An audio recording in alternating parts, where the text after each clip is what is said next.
et nous allons continuer de le faire. En question principale, je reconnais maintenant le député de Schlager-Maisonneuve. Avec le dépôt du projet de loi 7 hier, on découvre qu'enterré au milieu de centaines de coupures, la CAQ a l'intention d'utiliser l'argent du Fonds vert pour financer des autoroutes. Mais Madame la Présidente, construire des autoroutes, c'est objectivement rajouter des GES, pas en retirer. Plus de routes, plus de troisième lien, plus de chars égale plus de GES. C'est pas compliqué. Pourtant, l'argent du Fonds vert, ça doit servir à réduire les GES, pas les augmenter. Dans un récent sondage, 80 des Québécois et Québécoises exigent le respect des engagements climatiques et souhaitent que le gouvernement se donne les moyens d'y arriver. Mais je les vois venir, Madame la Présidente. Ils vont me dire qu'ils vont s'en servir pour financer le transport en commun. Bien, on ne les croit pas. On ne les croit pas plus tard qu'en 2022, le gouvernement a adopté un décret pour réduire la part du SPED réservé à la mobilité de 66 à 25 Puis quand les sociétés de transport criaient famine, la ministre des Transports avait dit « gérez vos fougères ». Ma question est simple. Est-ce que le ministre s'engage à ce qu'aucune maudite scène du Fonds vert serve à autre chose que de réduire des GES? La réponse de la présidente du Conseil du Trésor. Merci, Madame la Présidente. Alors, c'est un projet de loi là, qui vise à réduire la bureaucratie de l'État, donner plus d'agilité aux différents ministères pour être capables d'agir selon ce que les circonstances exigent. Alors, par rapport au Fonds vert, Madame la Présidente, on dit que les surplus accumulés vont pouvoir être transférés dorénavant au Fonds de transport terrestre ou au Fonds des générations. Je tiens à mentionner que dans le Fonds de transport terrestre, il y a une mission, effectivement, de financer le transport collectif. Après, l'utilisation des sommes, bien, ce sera la prérogative du ministre des Finances de voir comment elles sont utilisées. Mais, Madame la Présidente, financement du transport collectif, tant qu'à moi, c'est assez environnementaliste, là. Et le Fonds vert, le Fonds des générations, c'est pour nos jeunes, pour le futur. Alors, il y a un esprit de préservation là-dedans. Donc, ça ne s'en va pas ailleurs que dans ces deux fonds-là. Je pense que c'est important de le souligner, Madame la Présidente. Et puis, le statu quo, là, il n'est plus possible. Ça prend de l'agilité. On ose tout re-questionner.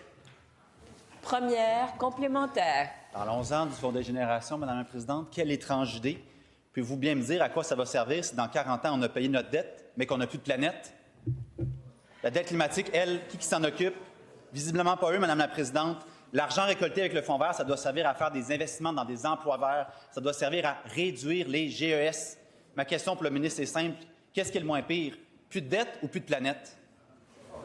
La réponse de la présidente du Conseil du Trésor. Oui, merci, Madame la Présidente. Alors, je vais rester sur mes lignes d'efficacité, là, et qu'il faut réduire la bureaucratie, puis il faut donner plus d'agilité à l'État. C'est ça l'objectif de la modification. Il y a des sommes qui sont emprisonnées dans les surplus du Fonds vert. On veut leur permettre que ces sommes-là puissent être transférées au Fonds du transport terrestre, qui notamment finance le transport en commun, et au Fonds des générations. Là, j'entends de Québec solidaire que le Fonds des générations, c'est pas pertinent, là. Bien, écoutez, l'avenir, Madame la Présidente, là, c'est nos jeunes, puis il faut en garder pour eux aussi. Alors, c'est ce qu'on fait à travers le Fonds des générations. En terminant, deuxième complémentaire. Hier, la ministre nous a bien fait comprendre qu'il allait baisser les cibles de réduction de GES, comme il vient de le faire pour les cibles de véhicules zéro émission. Mais ce n'est pas à cause que Donald Trump a gagné l'élection il y a 1 an qu'on a tous perdu espoir de gagner la bataille contre les GES. Il y a plein de pays qui se rencontrent aujourd'hui même à la COP pour continuer de prendre des engagements et de trouver des solutions. Puis non seulement le Québec ne sera pas là, mais il annonce des reculs objectifs. Si le ministre pense qu'on va le lâcher avec les GES, il se trompe. Est-ce que le ministre réalise qu'il a gâché son arrivée au ministère de l'Environnement? Alors, la réponse du ministre de l'Environnement, de la lutte contre les changements climatiques, de la faune et des parcs.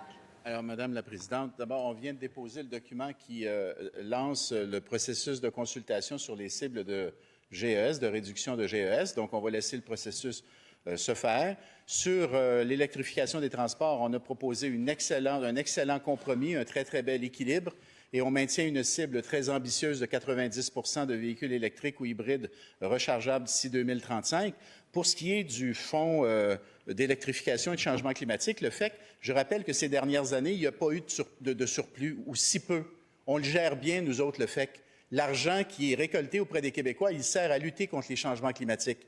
Le surplus cumulé d'1,8 milliard, on l'a essentiellement hérité du Fonds vert des libéraux. C'est leur surplus. Ils l'ont mal géré, le Fonds vert.